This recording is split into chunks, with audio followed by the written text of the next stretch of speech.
Welcome to बायोवाइज learning. तो आज हम गेट 2021 का पेपर सॉल्यूशन देखने वाले हैं। तो आपको अगर कहीं भी प्रॉब्लम हो तो मुझे कमेंट बॉक्स में बता दीजिएगा। तो इसमें मैं मेनली बीटी का क्वेश्चन पेपर सॉल्व करवा रही हूँ। अभी मैंने एप्टीट्यूड पार्ट नहीं लिया है। एप्टीट्यूड एंड इंजीनियरिंग मैथमेटिक्स को मैं साइड कर रही हूँ। अभी सिर्फ हम बायोटेक का पार्ट सॉल्व करना चाह रहे हैं। ठीक है, तो उसमें जो फर्स्ट क्वेश्चन आया था वो था corona virus genome consist of. तो ये बहुत ही सिंपल क्वेश्चन आया था। इसमें जो कोरोना वायरस का जीनोम होता है वो positive sense single stranded RNA होता है। ये बात आपको पता होनी चाहिए। आरएनए की फंक्शनिंग के लिए उसका पॉजिटिव सेंस होना जरूरी होता है। जितने भी वायरसेस में अगर नेगेटिव सेंस एमआरएनए होता है उनका, तो वो फर्स्ट कन्वर्ट होता है पॉजिटिव सेंस एमआरएनए में। ठीक है, क्योंकि सिर्फ पॉजिटिव सेंस एमआरएनए ही होता है जो कि फंक्शनल प्रोटीन बना सकता है डायरेक्टली। ओके, तो जो कोरोना वायरस का जीनोम होता है वो positive sense single stranded RNA होता है। जो नेक्स्ट क्वेश्चन है वो है the enzyme that transcribe the eukaryotic gene encoding precursor ribosomal RNA. यहाँ पे इन्होंने हाईलाइट किया है किसके बारे में ये पूछ रहे हैं, आरआरएनए के बारे में पूछ रहे हैं। ठीक है, हमारे पास और ये पूछ रहे हैं कौन से टाइप के आरएनए पॉलीमरेज होते हैं जो कि सिंथेसाइज या फिर एनकोड करते हैं आरआरएनए को। तो हमारे पास मेनली आरएनए पॉलीमरेज 1 होता है, आरएनए पॉलीमरेज 2 होता है एंड आरएनए पॉलीमरेज 3 होता है। ये हम मेन लेते हैं जो कि आरएनएज होते हैं। आरएनए पॉलीमरेज 1 जो होता है वो आरआरएनए प्रोड्यूस करता है, 2 जो होता है वो एमआरएनए प्रोड्यूस करता है और 3 जो होता है वो टीआरएनए प्रोड्यूस करता है।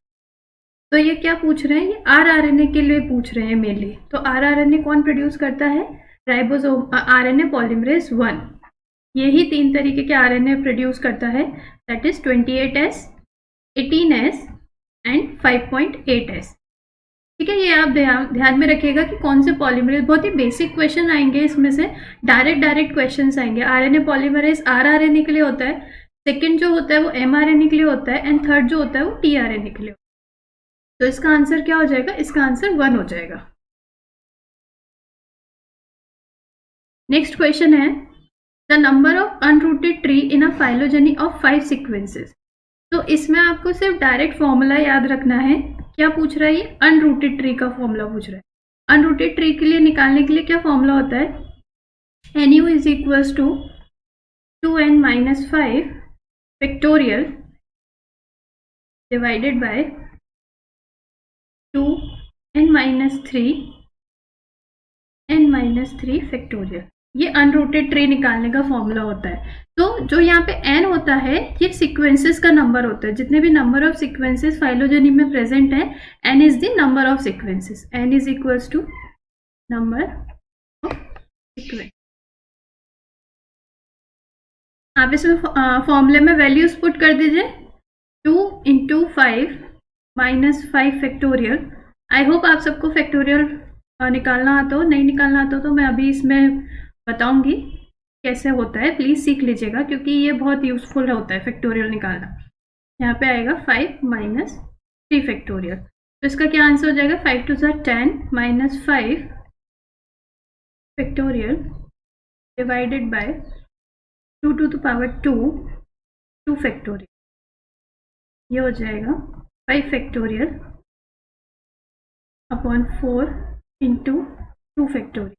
जो फैक्टोरियल होता है, जैसे यहाँ पे 5 फैक्टोरियल है तो 5 फैक्टोरियल को हम कैसे लिखते हैं, 5 × 4 × 3 × 2 × 1। उसको 1 तक मल्टीप्लाई करेंगे। अगर 6 फैक्टोरियल है तो 6 × 5 × 4 × 3 × 2 × 1। अगर 2 फैक्टोरियल है तो 2 × 1। इस तरीके से हम फैक्टोरियल निकालते हैं। तो 5 फैक्टोरियल को हम कैसे लिख सकते हैं, 5 × 4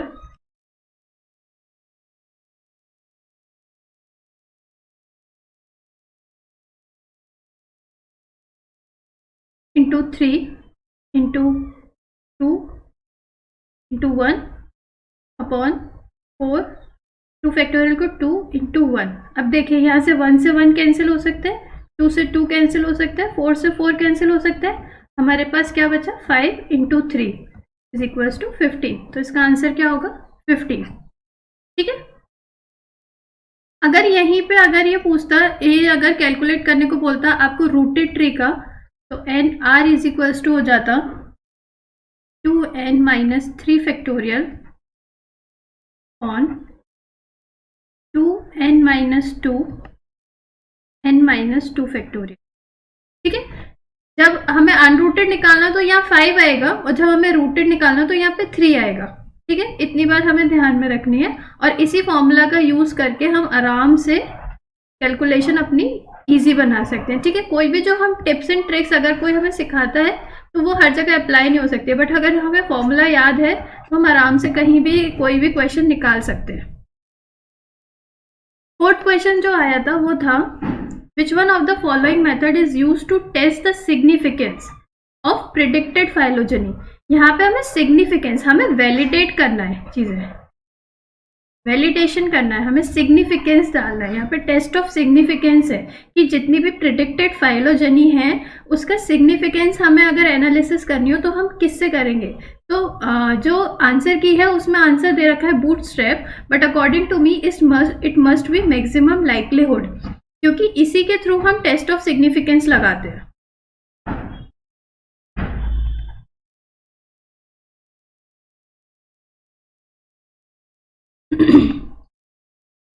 जो नेक्स्ट क्वेश्चन है वो है the order of genes present in a chromosome is as follows.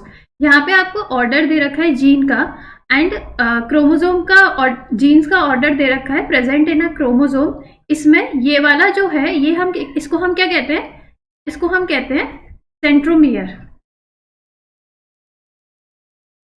तो सेंट्रोमियर के लेफ्ट साइड हमें एल और एम दे रखा है, सेंट्रोमियर के राइट साइड हमें एन ओ पी क्यू दे रखा है। अब ये हमसे पूछ रहा है which one of the following rearrangement represent paracentric inversion. तो आपको पहले ये बात पता होनी चाहिए इन्वर्जन कितनी तरीके के होते हैं। इन्वर्जन जो होते हैं एक होता है पेरीसेंट्रिक और एक होता है पैरासेंट्रिक। ठीक है, जो पेरीसेंट्रिक होता है इंक्लूड्स सेंट्रोमियर और जो पैरासेंट्रिक होता है डज नॉट इंक्लूड सेंट्रोमियर।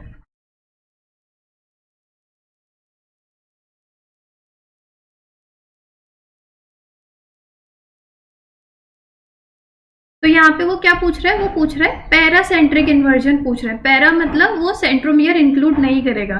तो हमें यहाँ पे अगर ऑप्शन देखें, यहाँ पे देखिए जो इन्वर्जन हुआ है उसमें ओ उठ करके यहाँ पे आ गया ओ एंड एम यहाँ चला गया, मतलब लेफ्ट साइड से राइट साइड में चला गया एंड राइट साइड से लेफ्ट साइड में चला गया, मतलब यहाँ पे सेंट्रोमियर को इंक्लूड किया गया। सेंट्रोमियर के जो लेफ्ट और राइट साइड वाले हैं वो आपस में शफल हो गए। तो this must not be an answer, क्योंकि हमने बोला कि इसमें सेंट्रोमियर नहीं इंक्लूड होना चाहिए। अगर हम इसमें देखें, इसमें एल और एम यहाँ पर है लेकिन यहाँ पे इनका रीअरेंजमेंट हुआ है, जैसे ओ की जगह पे पी आ गया है और पी की जगह पे ओ आ गया है, तो this can be an answer. अभी हम एक ऑप्शन लेके चल रहे हैं। जो सी हुआ है, सी में यहाँ पे डबल एम आ गया है और यहाँ पे डबल एन आ गया है, यहाँ पे डुप्लीकेशन हुआ है, यहाँ पे इन्वर्जन नहीं हुआ है, यहाँ पे डुप्लीकेशन हुआ है। और अगर हम ये वाली देखें तो यहाँ पे भी पेरीसेंट्रिक इन्वर्जन हुआ है। तो हमारा ऑप्शन क्या हो जाता है, हमारा सी बी ऑप्शन करेक्ट हो जाता है, क्योंकि यहीं पे हमें पैरासेंट्रिक इन्वर्जन दिख रहा है। क्लियर, ये दो वर्ड्स को आप क्लियर रखिएगा। बहुत सारे चांसेस होते हैं कि एग्जाम्स में क्वेश्चन रिपीट हो जाते हैं गेट एग्जाम में, तो हमेशा अपने प्रीवियस ईयर लगा के जरूर जाइए। जो 7th क्वेश्चन है वो है which one of the following statement is incorrect. ये चीज हमेशा ध्यान में रखिएगा कि पूछ क्या रहा है, यहाँ पे ये इनकरेक्ट पूछ रहा है। ठीक है, अबाउट हाइब्रिडोमा प्रोडक्शन। तो हाइब्रिडोमा प्रोडक्शन, जो हाइब्रिडोमा होती है, अगर हाइब्रिडोमा टेक्नोलॉजी की बात करें हम, ये किसके लिए यूज होती है हाइब्रिडोमा टेक्नोलॉजी, बहुत ही बेसिक सी चीज है, ये मोनोक्लोनल एंटीबॉडीज के प्रोडक्शन के लिए यूज होती है।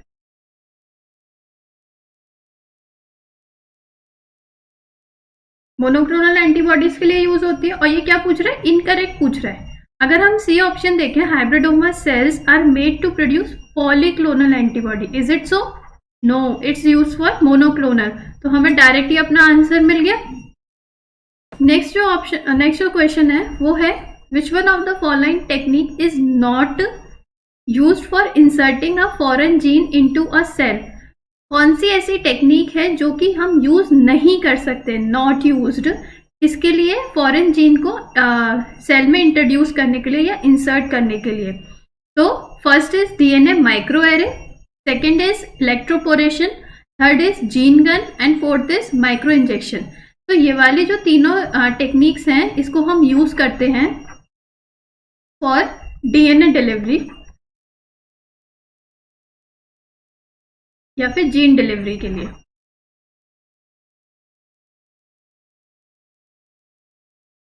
जो डीएनए माइक्रो एरे है ये टेक्निक्स है, ये टेक्निक का पार्ट है। This is not a technique which is use to insert a foreign DNA, this is a analytical technique. इससे हम एनालिसिस करते हैं, इससे हम इंसर्ट नहीं करते हैं। तो इसका आंसर क्या हो गया? DNA micro array. जो नेक्स्ट क्वेश्चन है वो है, under standard temperature and pressure condition 128 gram of an ideal gas molecule A occupies a volume of 1 litre. जब भी इस तरीके के क्वेश्चन आए, जब भी तो आपको क्या करना है, आपको है ना साइड में लिखते जाना है कि क्या क्या दे रखा है हमें। तो जो इसमें दे रखा है स्टैंडर्ड टेम्परेचर और प्रेशर है, जो 128 gram of ideal gas molecule A occupies a volume of 1 litre. जो ए है वो आइडियल गैस है जो कि वॉल्यूम ऑक्यूपाई कर रही है, कितना कर रही है? 1 लीटर। 1 लीटर को हम 1000 ml लिख सकते हैं, ठीक है। The gas molecule a obeys a relationship of, क्या ओबे कर रही है? RT is equals to 0.25 PV, जहां पे R and V are universal gas constant and ideal gas volume. जो यहाँ पे R है वो यूनिवर्सल गैस कांस्टेंट है एंड जो V है वो universal gas ideal gas volume दे रखा है। अपने को ये बताना है जो मॉलिक्यूल A है जिसकी हम बात कर रहे हैं, जिस आइडियल गैस की हम बात कर रहे हैं, वो इन ऑप्शंस में से कौन सी गैस है, वो कौन सी आइडियल गैस है। तो अगर हम देखें, हमने एक फॉर्मूला पढ़ा है, PV is equals to nRT। तो अगर हम देखें यहाँ पे हमने एक रिलेशन दिया हुआ है, जो RT है वो इज इक्वल्स टू PV है। तो अगर हम इस इक्वेशन में वो पुट करें तो क्या हो जाएगा? PV is equals to RT into 1/0.25, ये हो जाएगा। अगर हम कंपेयर करें इसको और इस इक्वेशन को, तो n की वैल्यू हम ये लिख सकते हैं। अगर हम इन दोनों इक्वेशन को करें तो हम ये n मान सकते हैं। तो n इक्वल्स टू 1/0.25, और ये क्या निकल के आएगा? इसका आंसर निकल के आएगा अराउंड n इक्वल्स टू 4 निकल के आएगा, ठीक है। इतनी बात आपको समझ में आई? तो अगर हम देखें, अभी हमारे पास सिर्फ n की वैल्यू आई है, बट हम n से ये नहीं पता लगा सकते हैं कि ये कौन सी गैस है। हमें मॉलिक्यूलर वेट पता लगाना होगा, तभी हम कंपैरिजन कर सकते हैं। तो हमें एक फॉर्मूला पता है, number of moles is equals to weight upon molecular weight. अपने को दे रखा है, अपने को वेट दिया हुआ है, तो n हमारे पास है 4 जो हमने निकाला है, वेट दिया है 128 और मॉलिक्यूलर वेट हमें निकालना है। तो मॉलिक्यूलर वेट जो हो जाएगा वो हो जाएगा 128/4, जो कि आ जाएगा अराउंड 32, ठीक है। मॉलिक्यूलर वेट हमारा क्या है? 32। अगर हम यहाँ पे कैलकुलेट करें, ये कितना आएगा इसका? ऑक्सीजन का 16 + 16 32 + 12 इट्स अराउंड 44। H2 का जो आएगा वो 2 आएगा, N2 का जो आएगा 14 + 14 इट्स अराउंड 28, और ये आएगा 16 + 16 इज इक्वल, क्योंकि 2 मॉलिक्यूल है इसमें, ये आएगा अराउंड 32। तो हमने भी 32 निकाला था और यहाँ पे 32 आ रहा है, तो इसका आंसर क्या हो जाएगा? O2। नेक्स्ट जो क्वेश्चन है वो है, CRISPR Cas system is associated with. जो क्रिस्पर केस है वो किससे एसोसिएट रखता है? Adaptive immunity in eukaryotes, adaptive immunity in prokaryotes, innate immunity in eukaryotes, innate immunity in prokaryotes. तो जो क्रिस्पर कैस है ये प्रोकैरियोट्स का पार्ट होता है, ये प्रोकैरियोट से आइसोलेट किया गया था और ये प्रोकैरियोट्स की अडेप्टिव इम्यूनिटी होती है, not innate immunity, it's adaptive immunity. ये अडेप्ट करता है अकॉर्डिंग टू इट्स एनवायरमेंट। ठीक है, तो इसका आंसर क्या हो गया? Adaptive immunity in prokaryotes. जो नेक्स्ट क्वेश्चन है वो है the process by which intracellular macromolecule are supplied for lysosomal degradation during nutrient starvation. आपको हमेशा वर्ड पे ध्यान रखना है, ये कब पूछ रहा है? ये पूछ रहा है न्यूट्रिएंट स्टार्वेशन में पूछ रहा है। न्यूट्रिएंट स्टार्वेशन में मॉलिक्यूल्स को लाइसोसोमल डिग्रेडेशन के लिए भेजा जाता है, उस प्रोसेस को हम क्या कहते हैं? क्या हम उसे अपोप्टोसिस कहते हैं, ऑटोफाजी कहते हैं, फेगोसाइटोसिस कहते हैं और पिनोसाइटोसिस कहते हैं? तो अगर हम देखें, जो अपोप्टोसिस होती है ये पीसीडी का पार्ट होती है, प्रोग्राम सेल डेथ का पार्ट होती है। जो फेगोसाइटोसिस होते हैं इसमें फूड को एनगल्फ किया जाता है। ठीक है, और जो पिनोसाइटोसिस होती है इसमें वाटर मॉलिक्यूल या फिर कोई भी फ्लूइड को एनगल्फ किया जाता है। पिनो मीन्स पीना, सेम फ्लूइड को पीना, इससे आप याद रख सकते हैं। तो क्या बचा? एक ऑटोफाजी बचा, जिसमें ऑटोफाज प्लस लाइसोसोम का एक कॉम्बिनेशन बनता है जिसको हम ऑटोफेगोलाइसोसोम बोलते हैं, जो कि स्टार्वेशन कंडीशन में माइक्रोमोलिक्यूल्स को अपना डिग्रेड करने के लिए हेल्प होता है। तो क्या हुआ इसका आंसर? इसका आंसर हुआ ऑटोफाजी। ओके, नाउ नेक्स्ट क्वेश्चन पे हम आते हैं।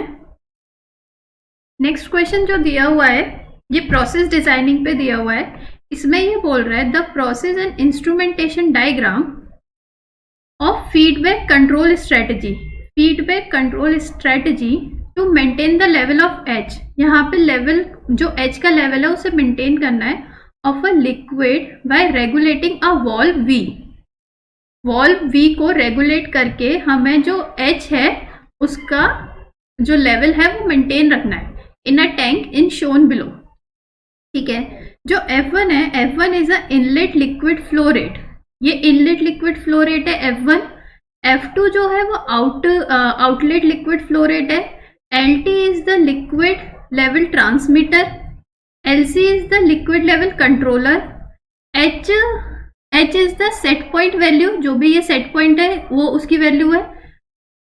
सॉरी, HSP इज द, ये HSP, ये जो HSP है ये सेट पॉइंट वैल्यू है, एंड HM जो मेजर्ड वैल्यू है।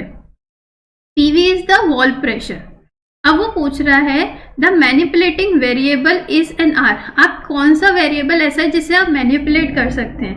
तो अगर आपने प्रोसेस डिजाइनिंग पढ़ी हो, हमेशा वॉल्व के पास वाला जो होता है उसको हम मैनिपुलेट कर सकते हैं। अगर हम वॉल्व ओपन या क्लोज करेंगे तभी तो इसका लेवल डिफ्रेंशिएट कर पाएंगे, ना ये चेंज करके, ना ये चेंज करके, ना ये चेंज करके। हम कुछ भी चेंज करके इसका वॉल्यूम नहीं मेंटेन कर पाएंगे, हम सिर्फ यहीं से मेंटेन कर सकते हैं। अगर हम वॉल्व ओपन करेंगे तो F1 चेंज होगा, या हम वॉल्व क्लोज करेंगे तो भी F1 ही चेंज होगा, एंड उसी के अकॉर्डिंग ही H का लेवल हम डिफ्रेंशिएट कर पाएंगे। तो हम कौन सा यहाँ पे वेरिएबल है जो मैनिपुलेट कर सकते हैं? It's F1 only. ठीक है, जो नेक्स्ट क्वेश्चन है वो है a protein without its prosthetic group is known as. ऐसा प्रोटीन जिसके पास प्रोस्थेटिक ग्रुप नहीं होता है, means protein plus prosthetic group,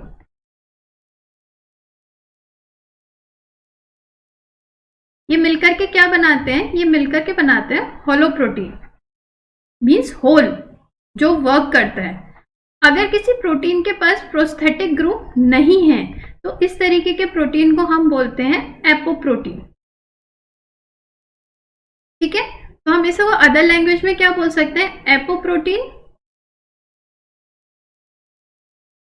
plus prosthetic group makes holo protein. That means holo protein तो नहीं होगा, क्योंकि वो बोल रहे हैं विदाउट प्रोस्थेटिक ग्रुप, तो ये होलो प्रोटीन तो नहीं होगा। एपोप्रोटीन अभी हमने पढ़ा। हीमोप्रोटीन क्या होते हैं? आयरन कंटेनिंग प्रोटीन्स जो होते हैं उनको हम हीमोप्रोटीन कहते हैं। And lipoprotein fats and lipids से बनकर के जो प्रोटीन बनते हैं उन्हें लिपोप्रोटीन बोलते हैं, जैसे एलडीएल होता है, एचडीएल होता है, जो कि हमारे ब्लड स्ट्रीम में पाए जाते हैं। तो इसका आंसर क्या हो गया? एपोप्रोटीन। नेक्स्ट क्वेश्चन जो है वो है the enzyme which adds phosphate group to the 5' terminus, वो भी फ्री 5' टर्मिनस। अगर हम ये एक लें, ये फ्री 5' टर्मिनस है, ये 3' है ऑफ डीएनए सीक्वेंस, ऐसा कौन सा एंजाइम है जो 5' टर्मिनस पे फॉस्फेट ग्रुप ऐड कर सकता है? तो पहली बात आपको ये पता होनी चाहिए, जो फॉस्फेट ग्रुप ऐड करने वाले एंजाइम्स होते हैं उनको हम बोलते हैं काइनेज। काइनेज क्या करता है? Add phosphate group.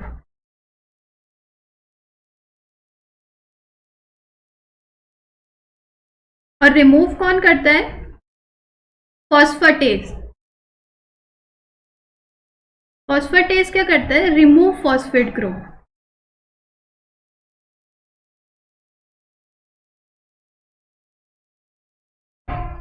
ठीक है, तो पहली बात तो हमें यहाँ पता चल गई कि हमें फॉस्फेट ऐड करना है, मतलब काइनेज का यूज करेंगे।